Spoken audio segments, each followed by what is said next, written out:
Homem de cabelos escuros e barba espessa. Mulher de cabelos castanhos e presos. Mulher de cabelos longos e lisos.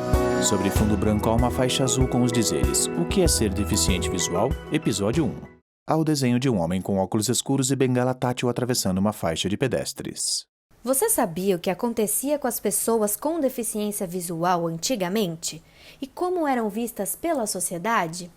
À esquerda há o desenho de uma mulher entregando um pergaminho a um homem que está sentado. Eles usam togas. À direita há o desenho estilo egípcio de um homem e uma mulher que seguram um grande cajado. Sobre eles surge uma caixa azul onde se lê Eliminação Sumária. De acordo com o historiador Felipe Mianes, os povos gregos e egípcios tinham o costume de praticar a eliminação sumária em pessoas com deficiência visual.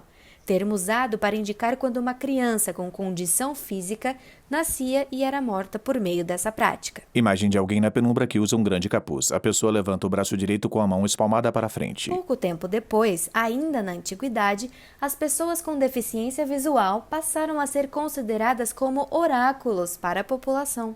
Então, muitas das pessoas com deficiência visual eram tidas como clarividentes. Felipe Mianes Isso é o homem de cabelos escuros e barba espessa. É uma ideia que perpassou o tempo e que até hoje ainda existe, de outras formas, como, por exemplo, não enxerga com os olhos, mas enxerga com o coração, ou não vê as coisas desse mundo, mas vê do outro, ou tem uma sensibilidade acima do normal, essas coisas que a gente costuma ouvir.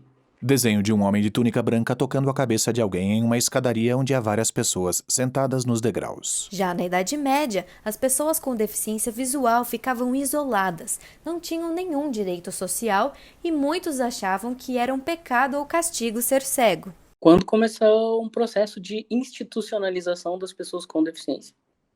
Então criaram manicômios, institutos para surdos, institutos para cegos, sobretudo em Paris, que foi o primeiro em 1784. Vê-se a fachada do Instituto Benjamin Constant. Constant. O Real Instituto dos Meninos Cegos de Paris, que deu origem ao Imperial Instituto dos Meninos Cegos, hoje chamado de Instituto Benjamin Constant, no Rio de Janeiro. Foto em preto e branco de um homem com cabelos lisos brancos e barba comprida. O instituto foi fundado no dia 17 de dezembro de 1859 pelo Dom Pedro II. Foto do casarão do instituto. Filho de um dos médicos do imperador Dom Pedro II, nasceu cego. O Álvares Azevedo foi estudar no Instituto de Paris. E ele voltou para o Brasil e sabe-se lá como conseguiu convencer o Dom Pedro II a fundar um instituto igual aqui no Brasil. Então, em 1854, foi assinado o ato de fundação do Imperial Instituto de Meninos Cegos. E veja, eram meninos cegos, então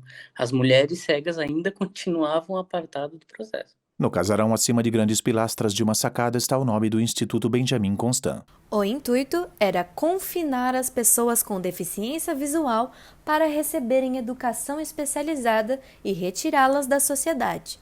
Então a gente saiu para um processo de institucionalizar as pessoas com deficiência visual. Depois, houve um processo de desinstitucionalização e aí nós vivemos um hiato, porque elas não eram nem incluídas na sociedade e nem excluídas da sociedade. Então elas não tinham a possibilidade de ter o ingresso que nós temos hoje, ainda que seja longe do ideal, mas também não tinham nenhuma outra opção. Surge o mapa do Brasil em verde sobre uma lousa. No Brasil, a inserção da pessoa com deficiência visual na sociedade começou pela educação. Trazemos duas realidades de pessoas com deficiência visual que procuraram o ensino público no Brasil. Se lê imagens concedidas pela Josieli. Foto de uma adolescente de cabelos claros e ondulados ao lado de uma mulher de cabelos lisos. Josieli Lourenço é mãe de Heloísa, que nasceu com deficiência visual. Durante sua procura por ensino escolar para sua filha, ela contou das dificuldades que passou na cidade de Rio do Oeste, Santa Catarina. A gente teve o apoio, coisa assim... Josieli Lourenço, mulher de cabelos castanhos e presos. Não tinha material, mas tinha professora com vontade de ensinar, né? E, na verdade, ela aprendeu. Em poucos dias, ela teve que aprender a trabalhar com a Heloísa também, né? Heloísa está sentada a uma mesa escolar. Ela está com a mão sobre uma bolinha amarela que está no centro de um círculo desenhado em uma superfície preta, onde há outra bolinha pintada como globo terrestre sobre a linha do círculo. Quando Elo entrou na escola, não tinha recursos disponíveis para ela. A professora, na época, também dava aula para outras crianças com deficiência. Segundo a mãe de Elo, foi por esse motivo que a escola a aceitou. assim, foi tudo difícil, sabe? Não foi assim, ver que os livros do ano passado, ano retrasado, agora que chegaram, sabe? É demorado, é uma coisa muito demorada. Heloise toca um globo terrestre sobre uma superfície preta ao lado de outros 3 globos que estão ao redor de uma grande bola amarela. Joseli conta que as escolas aceitaram sua filha, mas os professores não tinham especialidades para ensinar uma criança com deficiência visual. Para o governo, ela não tem direito a professor 2. Então, como é que uma menina não tem cabimento uma menina deficiente visual aprender sem um professor capacitado dentro de uma sala de aula? À esquerda, a foto de um notebook. À direita, o desenho de uma mulher com óculos escuros que segura uma bengala tátil. Sobre as imagens, surge um círculo vermelho dividido ao meio. Desenho de várias pessoas com diferentes tipos de deficiência. Lê-se 2015, Lei de Cotas, Lei Brasileira de Inclusão. Os recursos tecnológicos eram precários antigamente. O uso de bengalas era desconhecido. Poucos sabem, mas só em 2015 foi sancionada a Lei de Reservas de Cotas para pessoas com deficiência nas universidades federais. A Lei Brasileira de Inclusão também foi sancionada em 2015. A historiadora Milena Rodrigues é deficiente visual com baixa visão. Ela contou como foi o seu processo para entrar na escola nos anos 90. Milena Rodrigues, mulher de cabelos longos e lisos. Quando eu comecei a estudar, os meus pais tiveram muita dificuldade de encontrar Milena usa óculos de grau. escola para mim, escola regular. Porque a maioria das escolas negava a presença do aluno com deficiência visual, porque achava que ia atrapalhar, que ia atrasar a turma, que não ia aprender, não sabia também como lidar com o aluno com deficiência visual. Então, meus pais fizeram ali em 1994 algumas tentativas para encontrar uma escola regular que me aceitasse. Escolas especiais, de educação especial, existia, sim, eu até nem gosto desse termo, para mim, educação inclusiva, ou algo assim, mas também nem sei se isso seria o adequado, mas não gosto desse termo de educação especial. Já existia na época, e principalmente para os surdos. Mas a maioria das escolas que meus pais procuravam pedia para levar para uma escola especial. Foto de Milena criança ao lado de outras 2 meninas sentadas em um sofá. Foto de Milena criança sentada em uma gangorra. Quando Milena fez o processo seletivo para ingressar na Faculdade Federal de Uberlândia, já sentiu a diferença no sistema de ensino para pessoas com deficiência visual.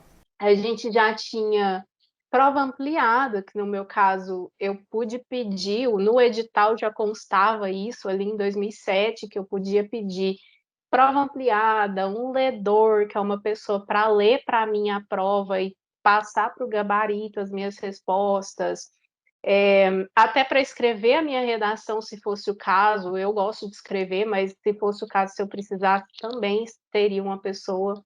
Uma sala diferente, com iluminação diferente, para fazer a prova.